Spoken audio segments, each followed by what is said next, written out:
Good morning पिला माने माई academy बा मो पाठशाला को तुम मान को स्वागत। आज आम चतुर्थ श्रेणी साहित्य बही जार ना अच्छी तुम भाषा महक से बहीर तृतीय पाठ नकली हीरा यही आम आज पढ़ा। तेबे मुझे तुम मान को भल भाव रीडिंग करदेवी आउ यार अर्थ बुझेदेवी। तेबे ता पूर्वर तुम मान गोटे रिक्वेस्ट रहा भिडटी को शेष पर्यंत देखिब आउ भिडटी को जदि पसंद आसला तो लाइक आउ शेयर करिब आउ चैनल टी को सब्सक्राइब करदब।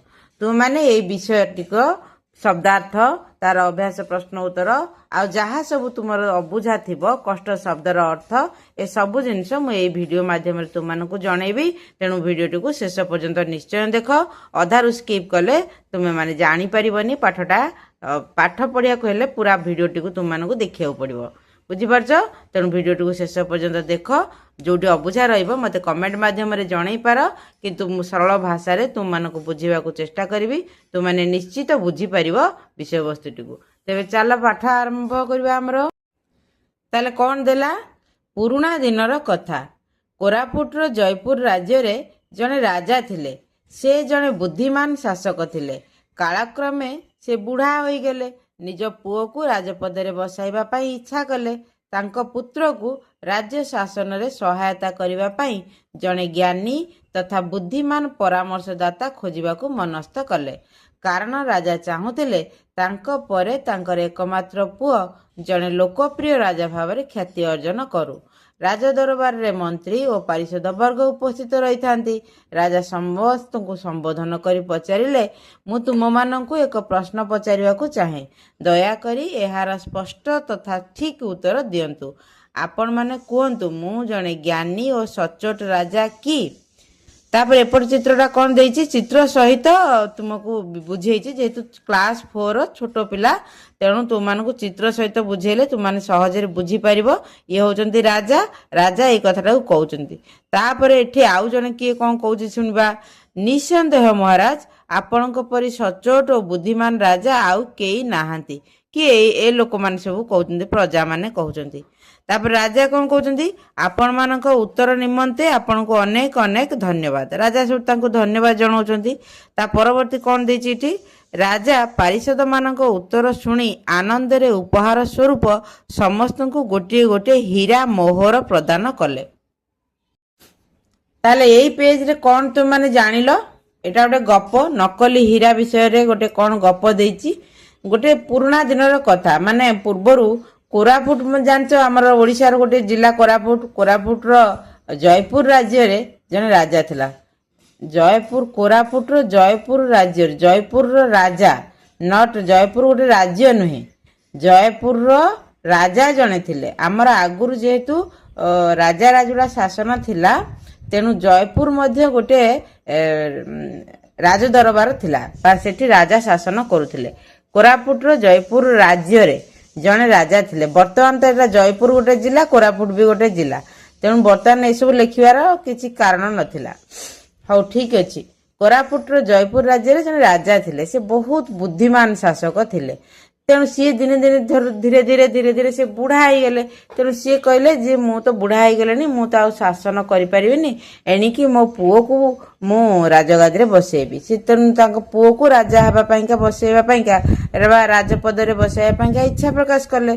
तेणु पुत्र को राज्य शासन सहायता करने पाइका आउ जन परामर्शदाता भी दरकार। तांकर जेंति राजांकर जेंति जने परामर्शदाता थिले सेंति तांको पुओंकर भी सेंति परामर्शदाता जने थिबा दरकार जे कि तांको सब कार्य साहाय्य कर पारथुव ठीक समय ठीक परामर्श दे पारथुव जहा द्वारा कि तांको पुओ भल शासन करि पारबे। प्रजा माने खुशी रहिबे प्रजा माने प्रशंसा करिवे आउ से जने भल राजा भाबरे लोकप्रिय राजा भाबरे ख्याति अर्जन करिवे। राजांकर एटा इच्छा थिला तेणु से कौन कले तांकर जने तांको पुओ पई गोटे परामर्शदाता बुद्धिमान परामर्शदाता खोजिया को स्थिर कले। से परामर्शदाता को केमिति बाछिबे से हिसाब से कौन कले राज दरबार डाकिले। मंत्री पारिषद वर्ग समस्त अछंती। राजा समस्त को डाकिले डाकी समस्त को संबोधन कले आज्ञा बसंतु। तापर से गोटे राजा सेठू कहले जे मु तुम मान गोटे प्रश्न पचारिबी तार स्पष्ट आ ठीक उत्तर दब। प्रजा मान कहले हाँ।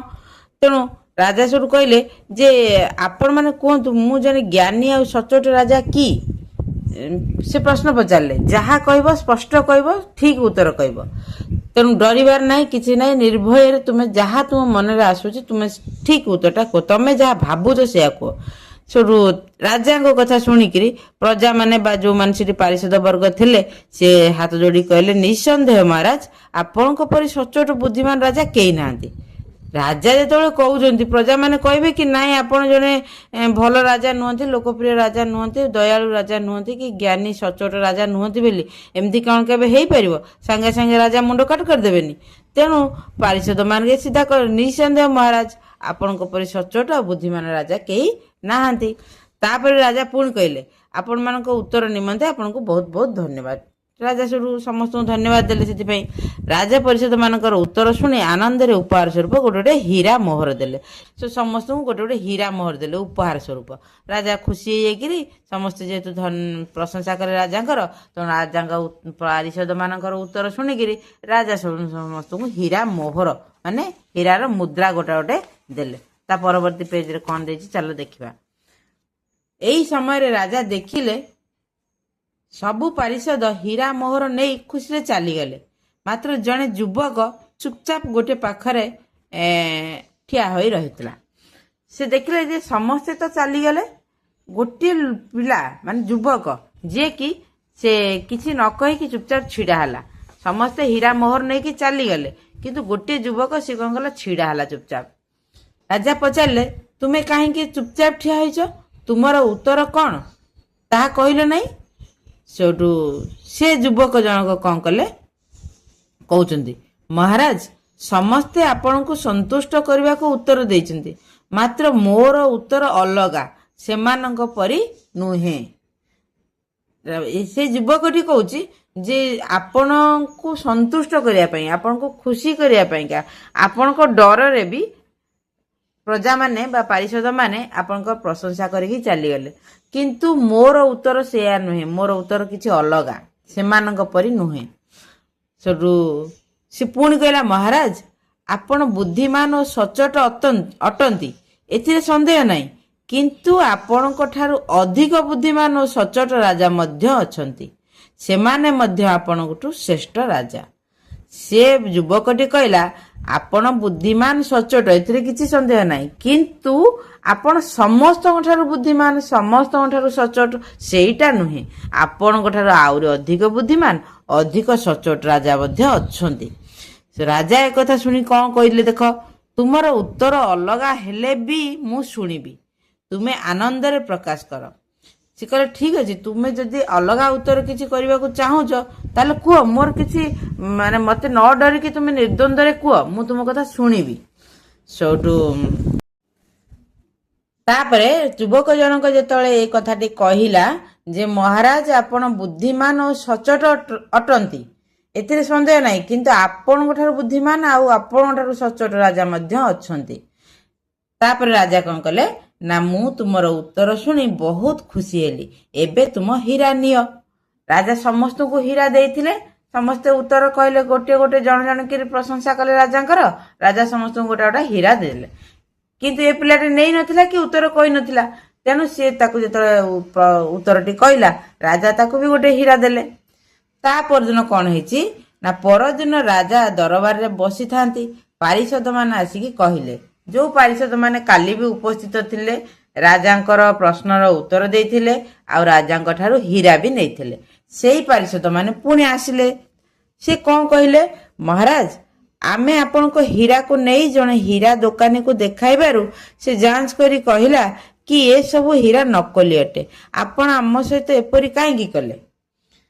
से पारिषद माने कहले जे महाराज आमे आपण काले हमको जो हीरा देइथिले आमे ताको हीरा दुकानी की नैथिलु दुकानी तांको कहिला जे ए सब हीरा नकली अटे ताले आपण हमको एमती नकली हीरा काहेकि देइथिले आपण हमको काहेकि ठकिले।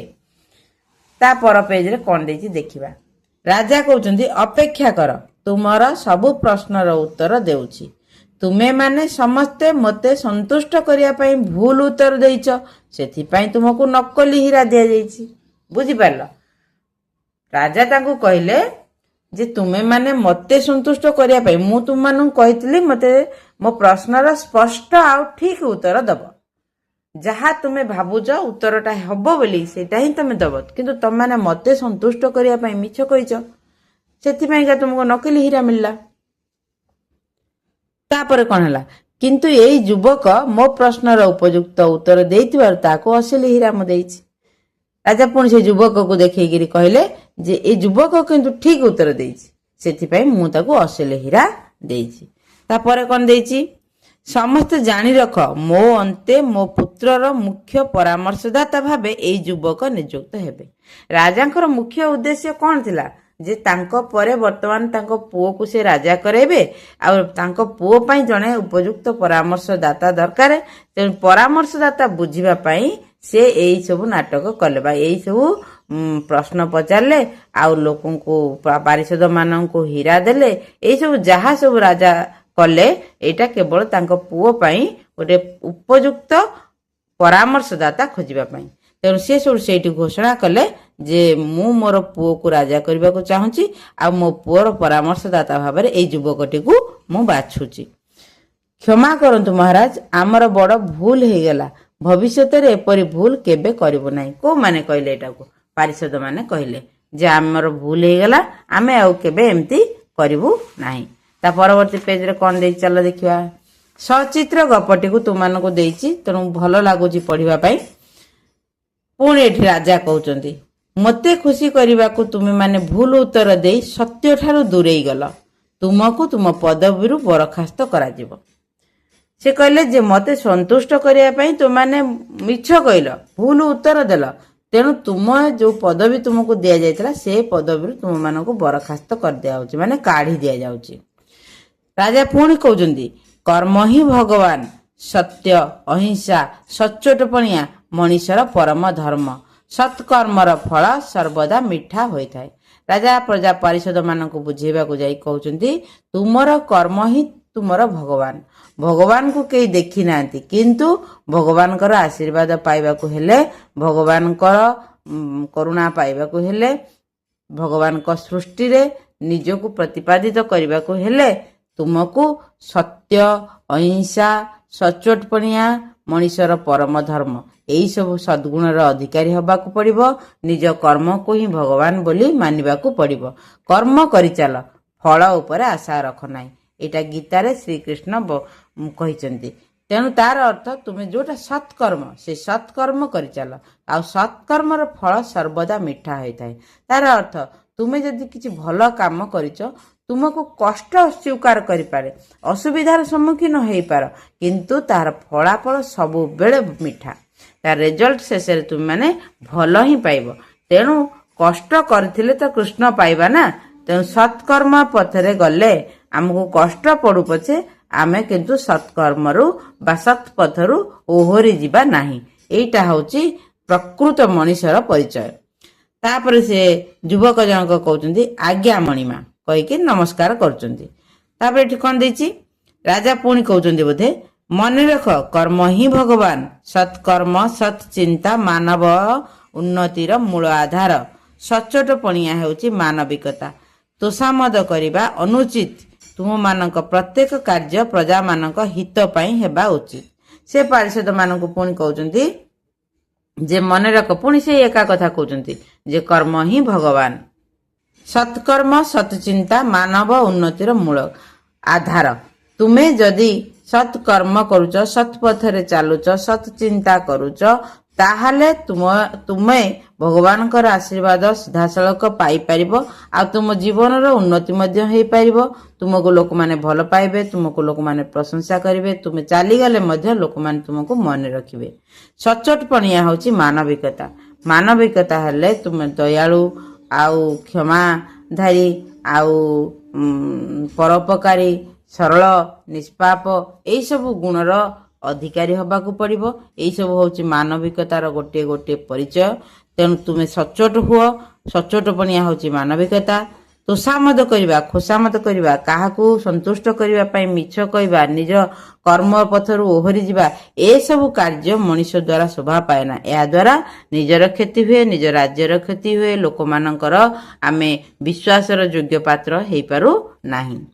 ତାପରେ କଣ ଦେଲା, ଏଠି ସବୁ ପାରିଷଦ ମାନେ ଠିଆ ହେଇଛନ୍ତି, ଆପଣଙ୍କ ଗୋଡ଼ ଧରୁଛୁ, ଆମକୁ କ୍ଷମା କରିଦିଅନ୍ତୁ। ରାଜା ତାଙ୍କୁ କହିଲେ ନା ତୁମ ପଦବୀରୁ ତୁମକୁ ବରଖାସ୍ତ କରିଦିଆଯିବ ବୋଲି।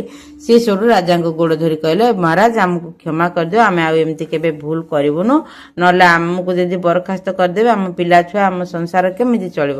ଆମର ଭୁଲ ହେଇଛି, ଆମେ ଆମ ଭୁଲ ସ୍ୱୀକାର କରୁଛୁ, ଆମେ ଜାଣିପାରୁଛୁ ଆମର ଭୁଲ ହେଇଛି ବୋଲି, ତେଣୁ ଆପଣ ଆମକୁ କ୍ଷମା କରିଦିଅନ୍ତୁ।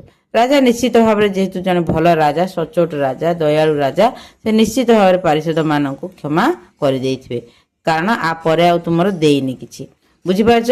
ଯେମିତି ଜହ୍ନମାମୁଁ ବହିରେ ଚିତ୍ର ସହିତ ସବୁ ଗପ ଦେଇଥାଏ, ତୁମର ଓଡ଼ିଆ ବହିରେ ମଧ୍ୟ ସେଇଭଳି ଚିତ୍ର ସହିତ ଗପ ଦେଇଛି।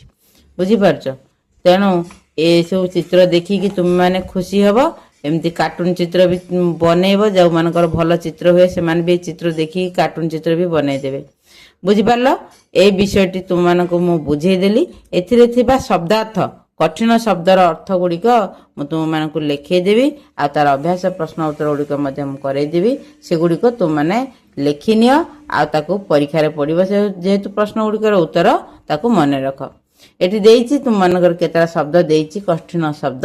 ସେ ଶବ୍ଦ ଗୁଡ଼ିକର ଉତ୍ତର ମୁଁ ଲେଖି ଦଉଛି, ତୁମମାନେ ଦେଖିନିଅ। ଆଚ୍ଛା, ତୁମ ବହିରେ ଏଇ ସବୁ ଶବ୍ଦ ଦେଇଛି, ତାର ଅର୍ଥ ଗୁଡ଼ିକ ମୁଁ ଲେଖିଦେଇଛି, ମୁଁ ପଢୁଛି, ତୁମମାନେ ଶୁଣିନିଅ। ଏକମାତ୍ର, କେବଳ ଗୋଟିଏ। ପରାମର୍ଶଦାତା, ଯେ ପରାମର୍ଶ ଦିଅନ୍ତି। ବିଶ୍ୱସ୍ତ, ଯେ ବିଶ୍ୱାସର ଯୋଗ୍ୟ। ନିଃସନ୍ଦେହ, ବିନା ସନ୍ଦେହରେ। ବିଧାତା, ଈଶ୍ୱର ବା ଭଗବାନ ବା ଠାକୁର, ଯାହା ଲେଖିଲେ ବି ଚଳିବ। ହିତ, ଉପକାର। ଅହିଂସା, ହିଂସାର ବିପରୀତ। ନକଲି, ଅସଲି ନୁହେଁ। ତାପରେ 2 ନମ୍ବରରେ ତୁମର ପ୍ରଶ୍ନ ଉତ୍ତର ଥିଲା, ସେ ପ୍ରଶ୍ନଟିକୁ ପ୍ରଥମେ ପଢିବା, ତାପରେ ଉତ୍ତରଟିକୁ ମୁଁ ଲେଖିଦେଇଛି, ଏଟିକୁ ପଢିବା। ଦେଖ, ପ୍ରଶ୍ନ ଏଠି ତୁମର କ'ଣ ଅଛି? ରାଜା ଜଣେ କେଉଁ ଭଳି ଶାସକ ଥିଲେ? ତାହେଲେ ଉତ୍ତର ଆମେ କ'ଣ ଲେଖିବା ନା, ରାଜା ଜଣେ ବୁଦ୍ଧିମାନ ଶାସକ ଥିଲେ। ବୁଝିଗଲା? ଗୋଟିଏ ଧାଡ଼ିରେ ଉତ୍ତର ସରିଯିବ। ତାପରେ ଦେଇଛି ପ୍ରଶ୍ନ, ରାଜା କାହାକୁ ପୁଅର ପରାମର୍ଶଦାତା ଭାବରେ ବାଛିଲେ? ଉତ୍ତର କ'ଣ ଲେଖାଯିବ? ଆଚ୍ଛା, ସେଇ ପ୍ରଶ୍ନର ଉତ୍ତର କ'ଣ ହେବ? ଯେଉଁ ଯୁବକଟି ରାଜାଙ୍କୁ ନ ଡରି ସତ କଥା କହିଥିଲା, ସେହି ଯୁବକକୁ ରାଜା ତାଙ୍କ ପୁଅର ପରାମର୍ଶଦାତା ଭାବରେ ବାଛିଲେ। ତାପର ପ୍ରଶ୍ନ କ'ଣ ଅଛି? 3 ନମ୍ବର, ରାଜା କେଉଁମାନଙ୍କୁ ପ୍ରଶ୍ନ ପଚାରିଲେ? ତାର ଉତ୍ତର ତ ତୁମମାନେ ଜାଣିଛ, ଅତି ସହଜ ଉତ୍ତର। ରାଜା ପାରିଷଦ ମାନଙ୍କୁ ପ୍ରଶ୍ନ ପଚାରିଲେ। ତାପର ପ୍ରଶ୍ନ କ'ଣ ଅଛି? ଯୁବକ ଜଣକ ନୀରବ ଥିଲେ କାହିଁକି? ତାର ଉତ୍ତର କ'ଣ ହେଇପାରିବ ନା, ପାରିଷଦ ମାନଙ୍କ ମିଛ କଥାକୁ ସ୍ୱୀକାର ନ କରି ସତ କହିବା ଅପେକ୍ଷାରେ ଯୁବକ ଜଣକ ନୀରବ ଥିଲେ। ବୁଝିପାର? ରାଜା ଯୁବକଙ୍କ ଉପରେ କାହିଁକି ଖୁସି ହେଲେ? କାହିଁକି? ପ୍ରଶ୍ନର ଉତ୍ତରଟା ଏଠି କ'ଣ ହେବ? ଯୁବକ ଜଣକ ରାଜାଙ୍କୁ ସନ୍ତୁଷ୍ଟ କରିବା ପାଇଁ ମିଛ ନ କହି ସତ କହିଥିବାରୁ ରାଜା ଯୁବକଙ୍କ ଉପରେ ଖୁସି ହେଲେ। ପାରିଷଦ ମାନଙ୍କୁ ରାଜା ଶେଷରେ କ'ଣ କହିଲେ? ପାରିଷଦ ମାନଙ୍କୁ ରାଜା ଶେଷରେ କହିଲେ, ମୋତେ ଖୁସି କରିବାକୁ ତୁମେମାନେ ଭୁଲ ଉତ୍ତର ଦେଇ ସତ୍ୟଠାରୁ ଦୂରେଇ ଗଲ। ତୁମକୁ ତୁମ ପଦବୀରୁ ବରଖାସ୍ତ କରାଯିବ। ବୁଝିହେଲା? ତାପର ପ୍ରଶ୍ନ କ'ଣ ଅଛି? ଯୁବକ ଜଣକୁ ରାଜା ଅସଲି ହୀରା କାହିଁକି ଦେଲେ? ଯୁବକ ଜଣକ ସଚ୍ଚୋଟତାର ସହ ସତ କହିଥିବାରୁ ରାଜା ଯୁବକ ଜଣକୁ ଅସଲି ହୀରା ଦେଲେ। ତାପର ପ୍ରଶ୍ନ କ'ଣ ଅଛି? ପାରିଷଦ ମାନଙ୍କୁ ରାଜା ନକଲି ହୀରା ଦେବାର କାରଣ କ'ଣ? ପାରିଷଦ ମାନେ ରାଜାଙ୍କୁ ସନ୍ତୁଷ୍ଟ କରିବାକୁ ଯାଇ ମିଛ କହିଥିବାରୁ ରାଜା ସେମାନଙ୍କୁ ନକଲି ହୀରା ଦେଇଥିଲେ। ବୁଝିହେଲା? ତାପର ପ୍ରଶ୍ନ କ'ଣ ଅଛି? ତାହେଲେ ତା ପରବର୍ତ୍ତୀ ପ୍ରଶ୍ନ କ'ଣ ଅଛି? ଆସ ଉତ୍ତର ଲେଖିବା। 1 ନମ୍ବର, ଆସ ନିମ୍ନ ଶବ୍ଦ ଗୁଡ଼ିକର ବିପରୀତ ଅର୍ଥବୋଧକ ଶବ୍ଦ ଲେଖିବା। ଏପଟରେ ଶବ୍ଦ ଗୁଡ଼ିକ ଦେଇଛି 4ଟା, ତାର ବିପରୀତ ଶବ୍ଦ ଏପଟରେ ଲେଖିବା। ପୁରୁଣାର ନୂଆ, ଦୁଃଖ ସୁଖ, ଉପସ୍ଥିତ ଅନୁପସ୍ଥିତ, ସନ୍ଦେହ ନିଃସନ୍ଦେହ। ଆଉ ଏପଟରେ ଅଛି କି ତୁମର? ଦେଖିଦେବା କ'ଣ ଅଛି। ହଁ, ଏପଟରେ ବି ଆଉ 2ଟା ଅଛି। ତାହେଲେ ଏପଟରେ କ'ଣ ଦେଇଛି? ସନ୍ତୁଷ୍ଟ ଅସନ୍ତୁଷ୍ଟ, ନକଲି ଅସଲି। ଏଗୁଡ଼ିକ ମୁଁ ଲେଖି ଦେଉଛି, ତୁମମାନେ ପଢ଼ିନିଅ। देख एगुड़िक मु लिखिदेली पुराणा नुआ दुख सुख उपस्थित अनुपस्थित संदेह निसंदेह संतुष्ट असंतुष्ट नकली असली एई भली आउरी अनेक शब्द मध्य तुम सेई बहिरु बा सेई विषयरु आउरी अनेक विपरीत शब्द मध्य बाहरी पारिबो। आवश्यक स्थले मु आउ केबे वीडियो कले सब विषयर विपरीत शब्द आउ शब्दार्थ गुड़िक गोटे जगह लिखिदेवी। तेरे परवर्ती प्रश्न कौन अच्छी चलो देखीदबा। परवर्ती प्रश्न अच्छी 2 नंबर आस गोटे किंबा दुईटी वाक्य उत्तर लिखिबा। शिक्षक दलगत आलोचना पाई सुजोग देवे। करे राजा पारिषद मानकु संबोधन करी केउ प्रश्न पचारिले। पारिषद मानकु संबोधन करी केउ प्रश्न पचारिले एटा तुम बही रे अछि जोठी उत्तरटा अछि मु सेटा देखै जाउची तुम माने सेटू लिखि नबो। देख एठी तार उत्तरटी अछि मु तुम मानकु एक प्रश्न पचारिबाकु चाहे दयाकरी एहार स्पष्ट तथा ठीक उत्तर दियंतु। आपण माने कहंतु मु जने ज्ञानी और सचोट राजा की एटी को से प्रश्न तले उत्तर रे तुम माने लिखिदब। ता पर प्रश्न कोन अछि चलो देखिबा। ता पर प्रश्न अछि 2 नंबर खरे पारिषद माने कोन शिक्षा पाइले। एटीर उत्तर मु लिखि देइछि चलो देखिदबा। पारिषद माने एई शिक्षा पाइले जे काहाकू संतुष्ट करिबा पाई मिछ कहिबा अनुचित सर्वदा सत् कर्म और सत् चिंता करिबा उचित। एटा हला 2 नंबर खर उत्तर। 2 नंबर ग रे कोन प्रश्न अछि देख 2 नंबर ग रे प्रश्न अछि एही पाठरु आमे केउ शिक्षा पाइलु। सेही एका जिनिस किंतु टिके अलगा लेखा हबो। कोन लिखिछि मु अच्छा सेही प्रश्नर उत्तर एठी कोन मु लिखिछि एही पाठरु आमे एही शिक्षा पाइलु जे कर्म ही भगवान सत्य अहिंसा सचोटपणिया मनुष्यर परम धर्म सत्कर्मर फल सर्वदा मिठा होइथाय। बुझिला तापर कोन देइछि भाषार कथा पढ़ बुझ ओ लेख। 1 नंबर पुणी 1 नंबर निम्नलिखित प्रश्न गुड़िकर 4टी संभाव्य उत्तर मध्यरु ठीक उत्तर पाखरे ठीक चिन्ह दियो।